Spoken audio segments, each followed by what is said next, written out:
America, Israel, Iran మధ్య దాడులు ప్రతి దాడులతో middle east దద్దరిల్లుతోంది.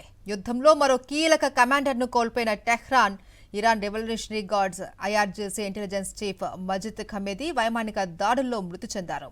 US, Israel air strikes లో ఖమేది చనిపోయినట్లు ఇరాన్ మీడియా వర్గాలు వెల్లడించాయి. 2025 జూన్లో ఐఆర్జీసీ నిఘా చీఫ్గా బాధ్యతలు చేపట్టిన ఖదేమీకి సైనిక కమాండర్ వాహిదీతో సన్నిహిత సంబంధాలు ఉన్నాయి. ఆయనకు సైన్యంలో 50 ఏళ్లకు పైగా పనిచేసిన అనుభవం కూడా ఉంది. ఇప్పుడు అమెరికా, ఇజ్రాయెల్తో జరుగుతున్న యుద్ధంలోనూ ఖదేమీ కీలక పాత్ర పోషిస్తున్నారు.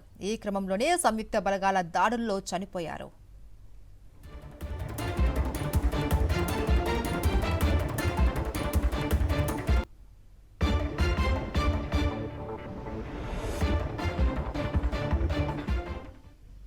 అమెరికా, ఇజ్రాయెల్, ఇరాన్ మధ్య దాడులు ప్రతి దాడులతో మిడిల్ ఈస్ట్ దద్దరిల్లుతోంది. యుద్ధంలో మరో కీలక కమాండర్ను కోల్పోయింది Tehran. Iran revolutionary guards IRGC intelligence chief Majid Khademi వైమానిక దాడుల్లో మృతి చెందారు. యుఎస్, ఇజ్రాయెల్ ఎయిర్ స్ట్రైక్స్ లో ఖదేమీ చనిపోయినట్లు ఇరాన్ మీడియా వర్గాలు వెల్లడించాయి.